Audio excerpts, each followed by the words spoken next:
Nous sommes à mes côtés M.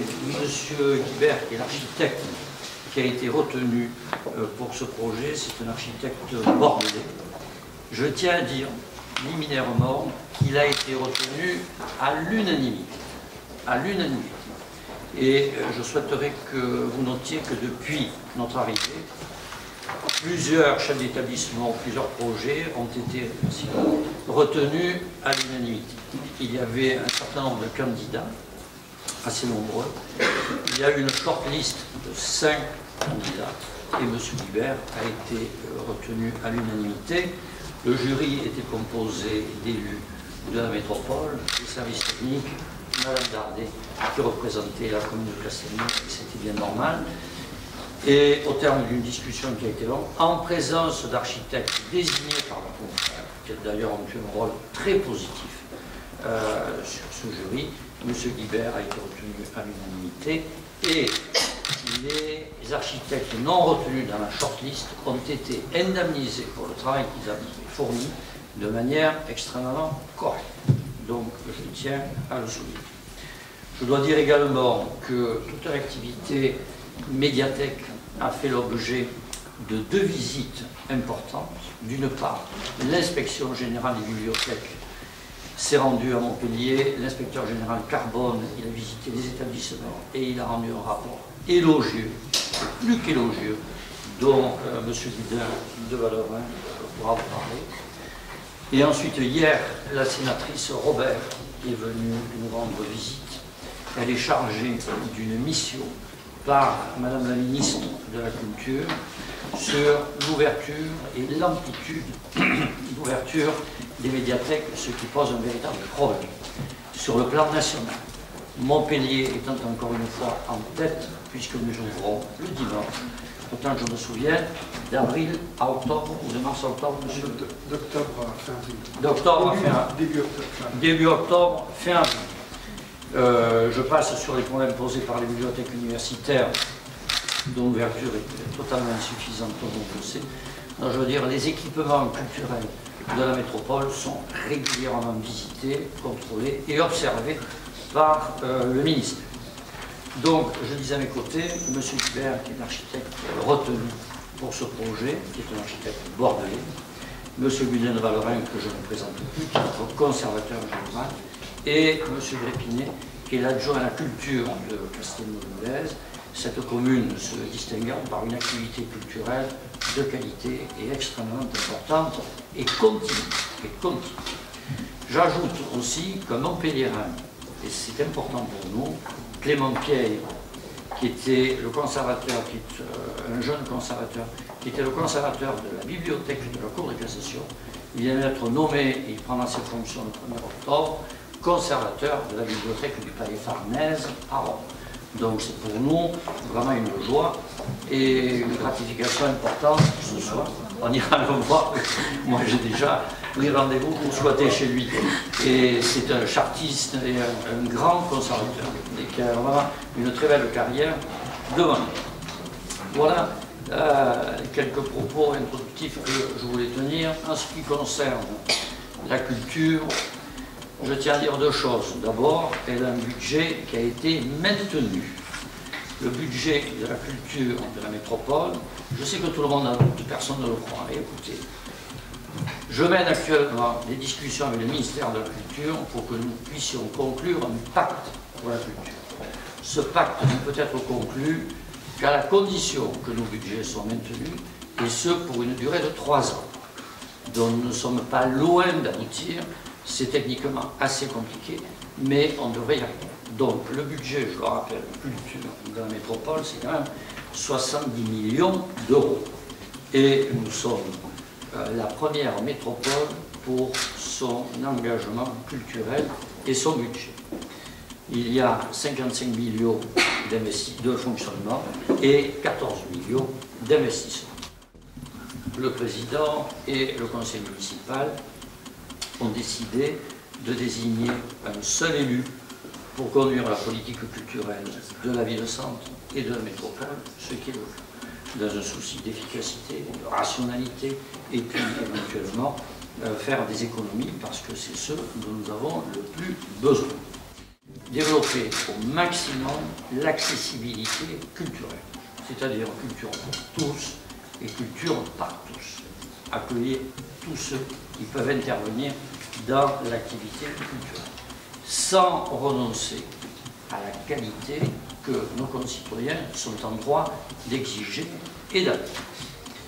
Donc, il y a deux aspects. Nous avons à l'heure actuelle 6100 abonnés dans nos médiathèques qui bénéficient d'une gratuité totale parce qu'ils n'ont pas les moyens de payer un abonnement si peu, dont le prix peut être extrêmement peu élevé, mais c'est encore, ça pourrait être une banque. Donc ça, c'est réglé.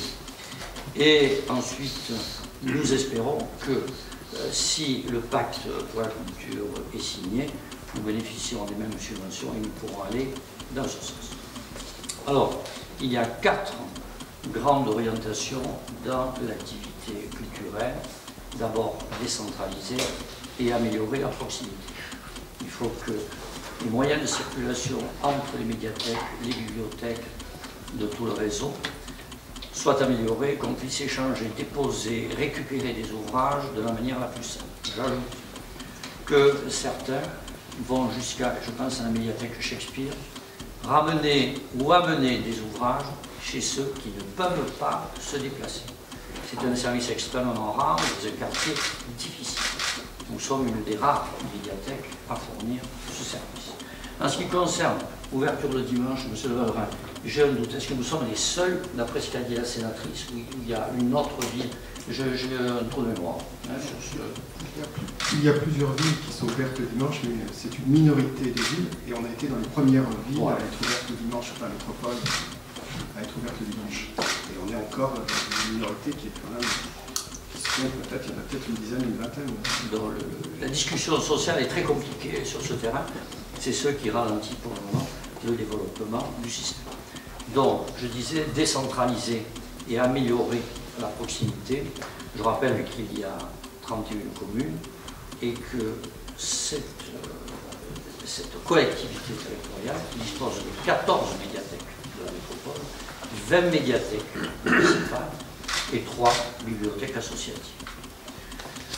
Nous dialoguons aussi avec le département quand c'est nécessaire, parce que le département a un rôle à jouer sur l'ensemble du territoire départemental. Donc il y a une communication sur ce.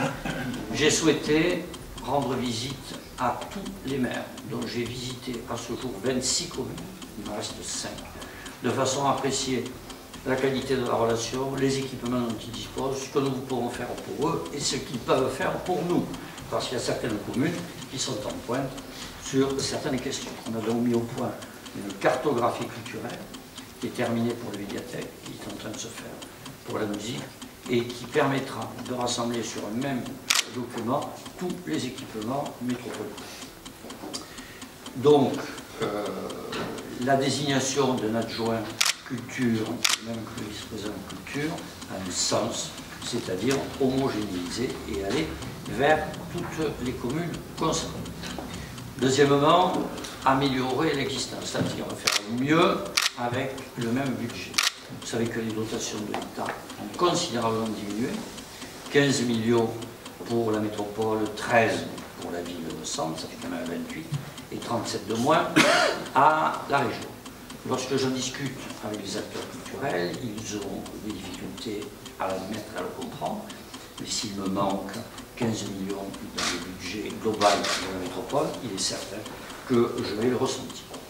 Alors, qu'est-ce qu'on peut faire de mieux? Vous savez que le président travaille sur le pôle métropolitain, au-delà de notre métropole, et les retours que nous avons des différents présidents d'agglomération ou de métropole sont extrêmement positifs.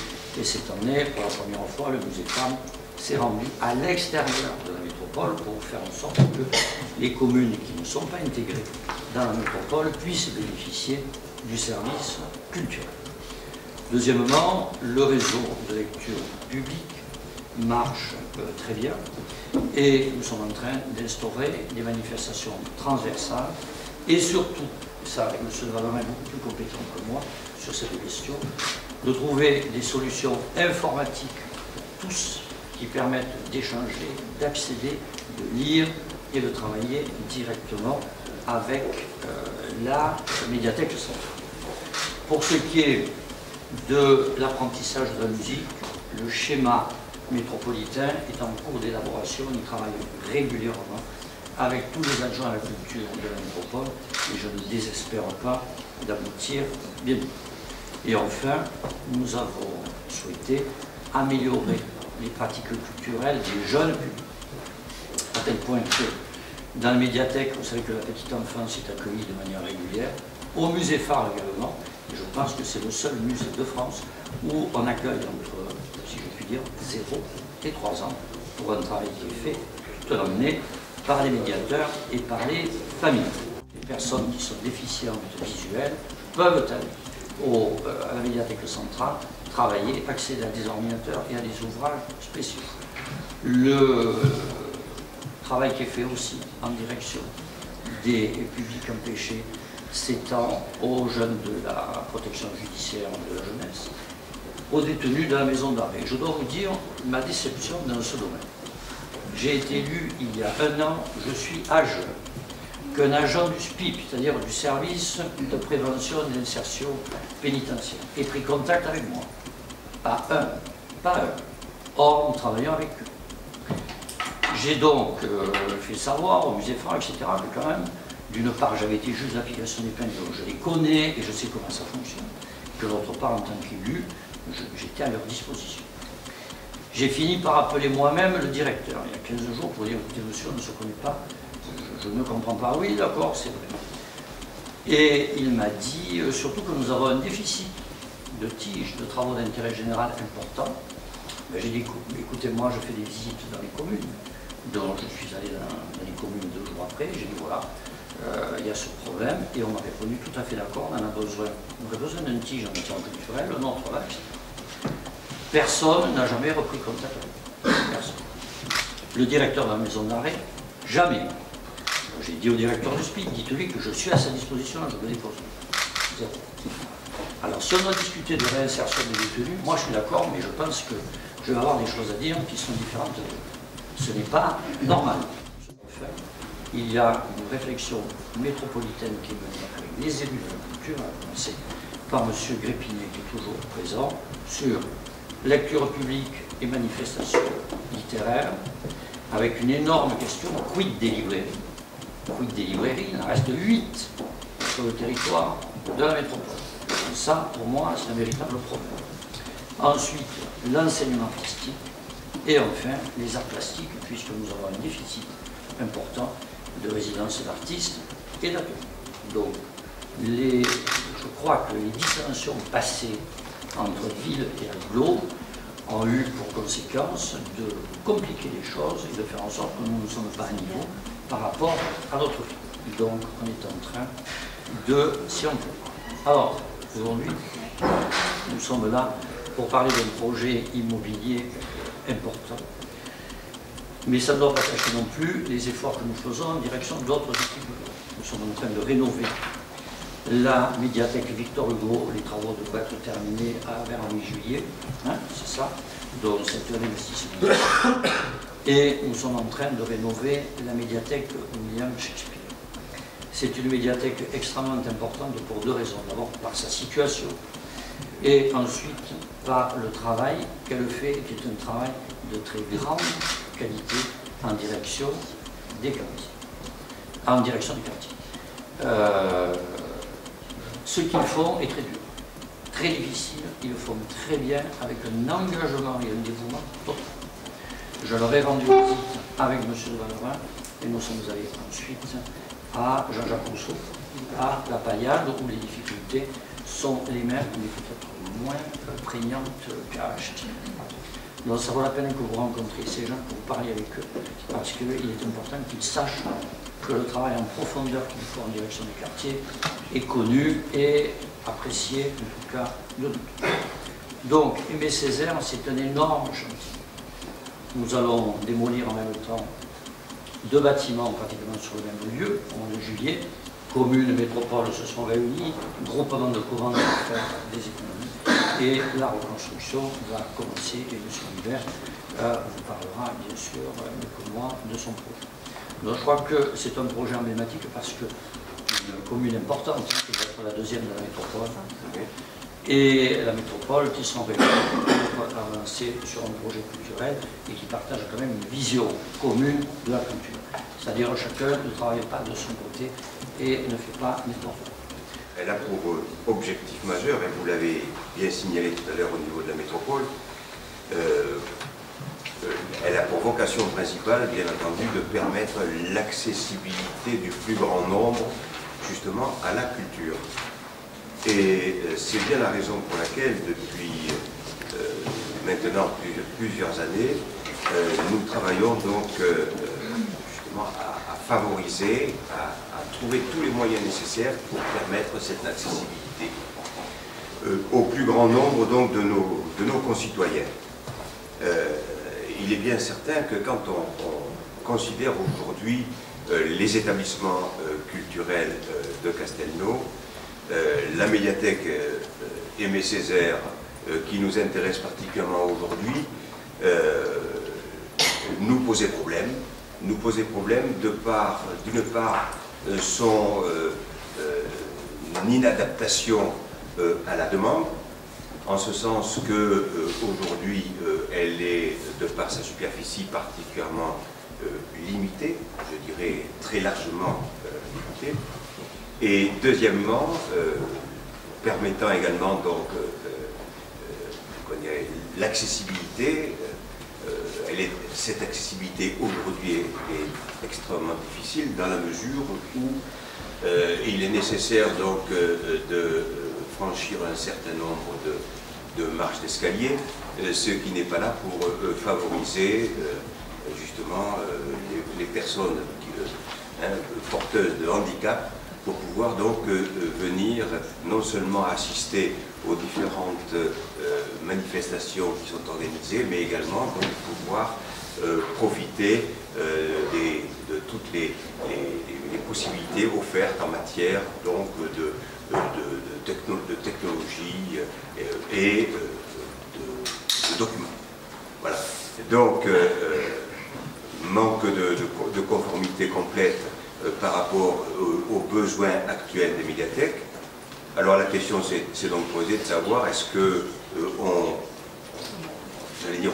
rafistole ou est-ce que au contraire on envisage une reconstruction. Je crois que la décision a été la plus judicieuse qui soit, à savoir donc d'envisager un projet qui soit à la hauteur de cette population de Castelnau qui est sans cesse croissante.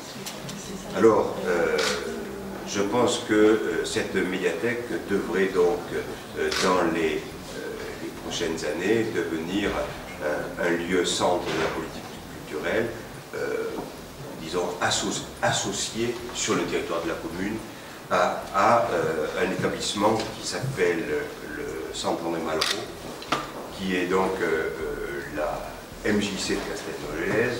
Je vous le signale à toute fin utile, c'est que c'est quand même la première MJC de France avec un nombre d'adhérents qui est considérable, puisque dépasse très largement les 4000 adhérents, et où il y a une politique culturelle, une programmation culturelle de grande qualité qui complète donc la programmation que nous nous efforçons au niveau du service culturel de la ville de proposer donc à la population.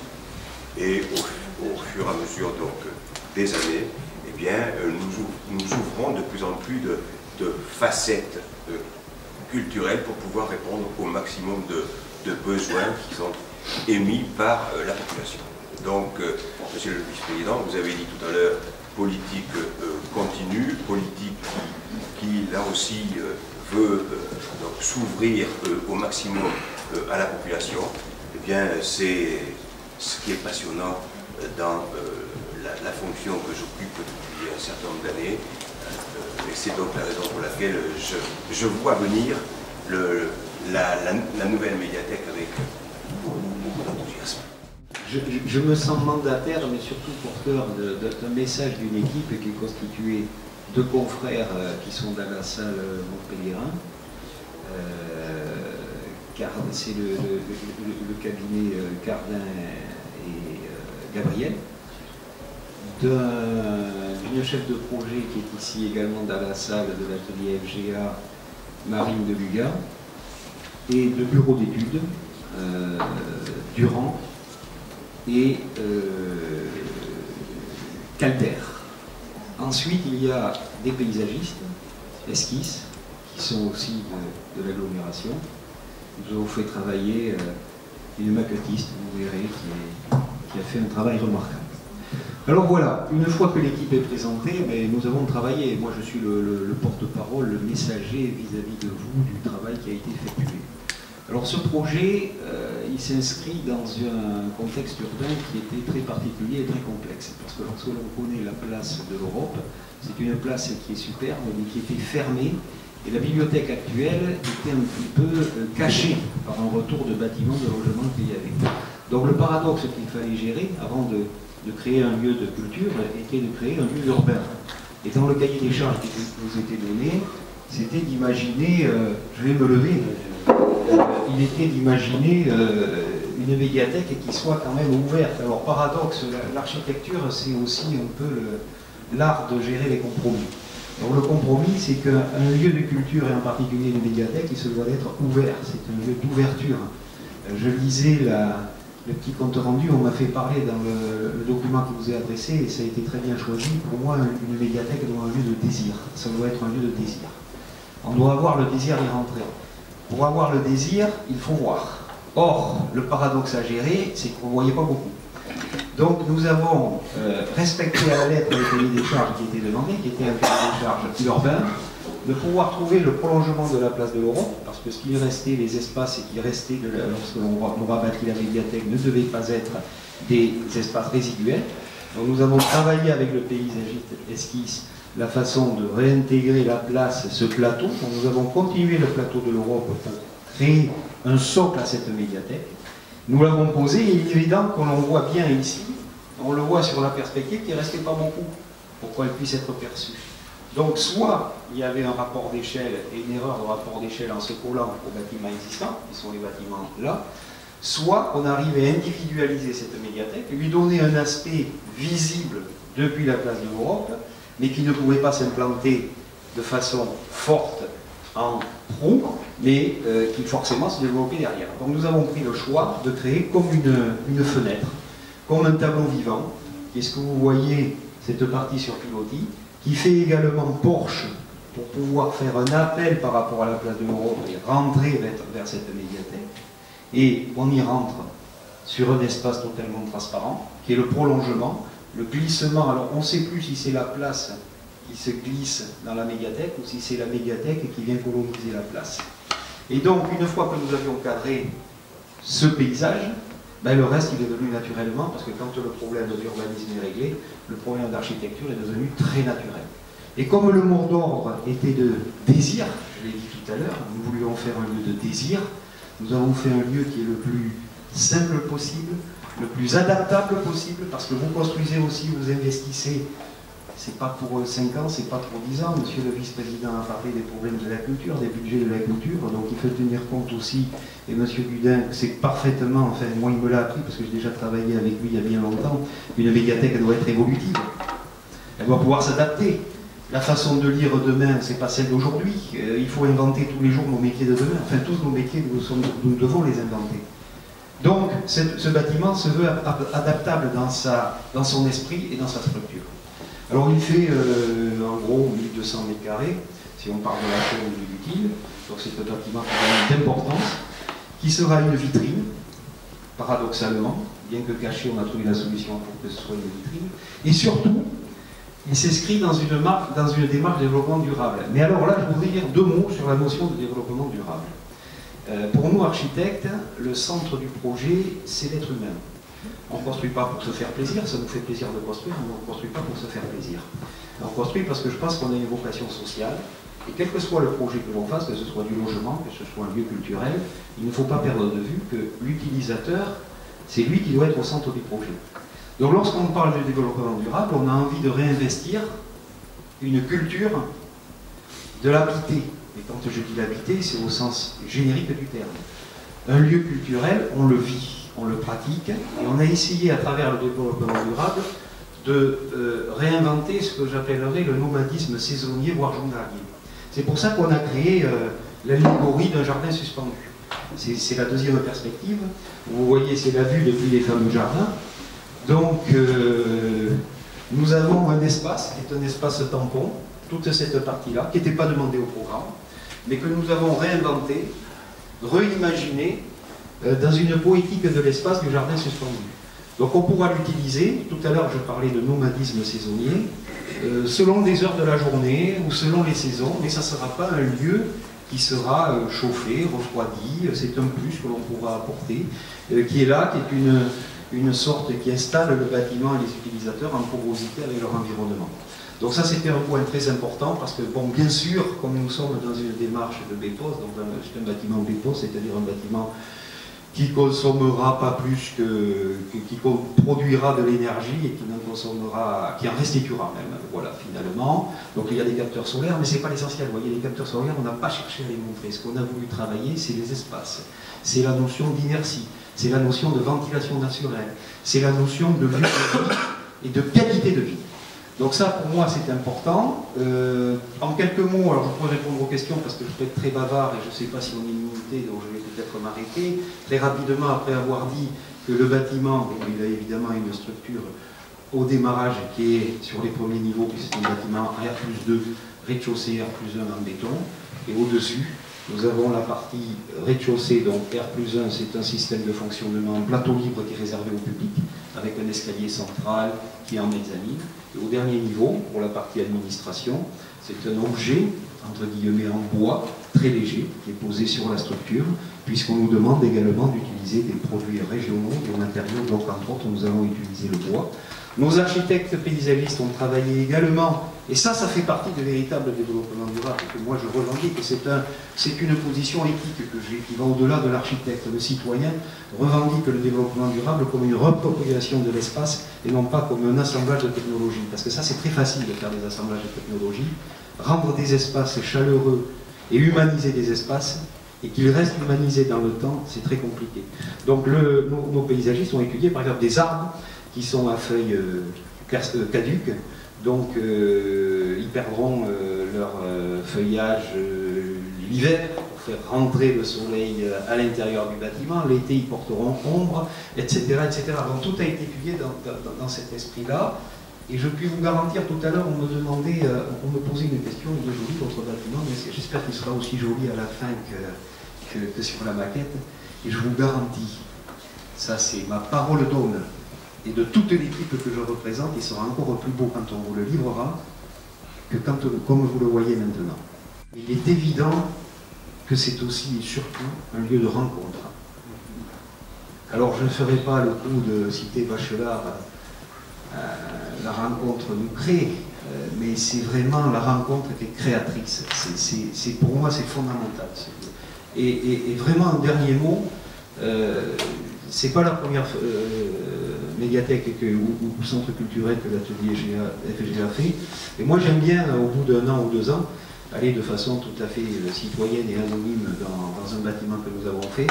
Et le plus beau souvenir que je peux avoir, c'est quand on fait dans les espaces médias. Vous avez Internet, alors maintenant ça commence à se généraliser. Il y a, allez, 6-7 ans de ça, c'était pas aussi généralisé Internet.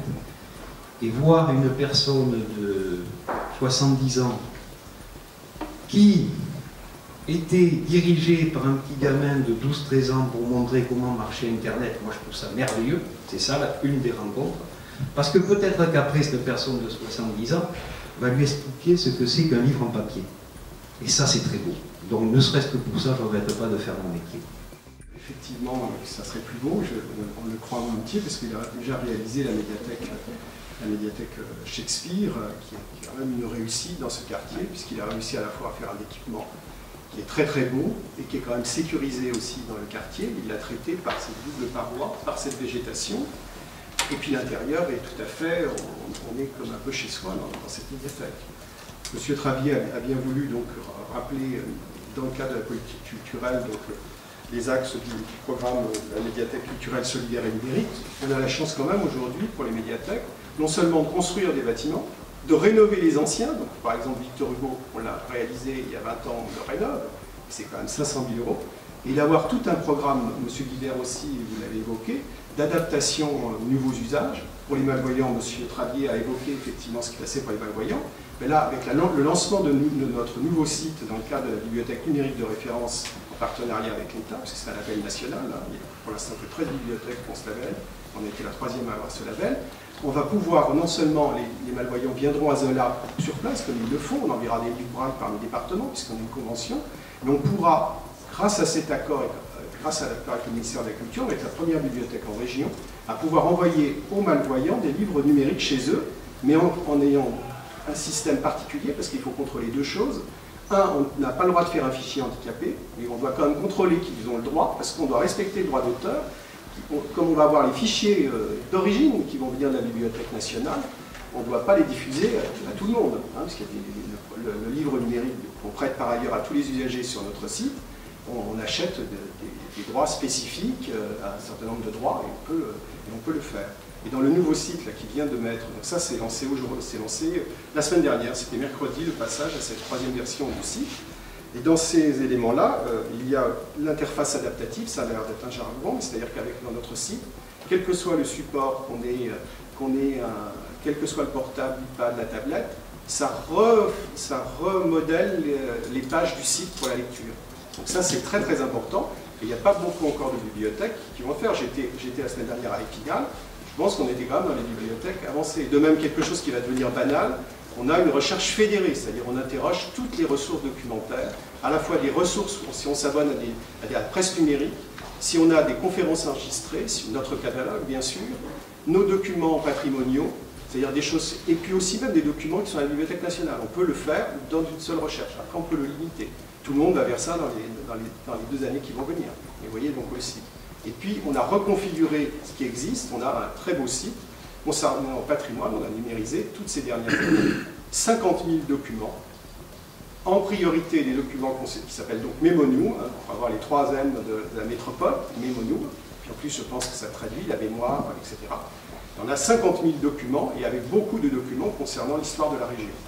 Et ainsi, ça fait la transition avec ce qu'on fait aussi avec les communes. Non seulement on travaille avec les bibliothèques municipales qui sont restées municipales sur des projets d'action culturelle, on peut des fois même leur prêter des livres quand ils en ont besoin.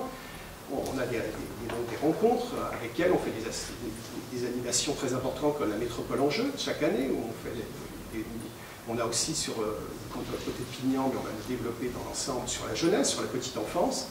Mais on a eu aussi avec plusieurs communes, donc M. Grépinet animait, c'est votre groupe d'élus qui animait sur Hamelin, donc ces fameux dessins représentant un ingénieur qui avait dessiné à peu près tous les villages de l'Hérault dans les années 1820 et qui donne une image. Et on avait mis ça, vous aviez mis ça, et on était un de vos partenaires, on avait mis ça en rapport avec les peintres. Vous voyez, donc ça c'était une coopération. Je me souviens avec une autre commune, on a eu un projet sur Cambacérès avec Saint-Drézerie. C'est ça aussi, si vous voulez, la coopération avec les communes. Et important, ce qu'a souligné M. Travier, c'est évidemment dans le plan, on ne va pas dire les 14, vous avez les 14 éléments, mais c'est effectivement la lutte contre l'illettrisme dans les quartiers populaires, mais pas que dans ces quartiers populaires, parce qu'effectivement, il peut y avoir même dans des communes dont on soupçonne pas, il y a une partie de la population qui a besoin de cette aide. Alors ça se fait par le personnel qui a des compétences, hein, et puis ça se fait bien sûr en partenariat avec des associations. Hein, par exemple, on travaille avec l'association Asmou.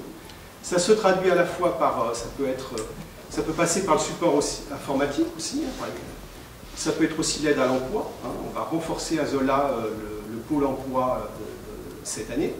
Alors, par exemple, ça se traite un atelier créatif, on apprend par le dessin à écrire sur Internet, on arrive à, comment dirais-je, à dédramatiser l'écrit par l'outil informatique.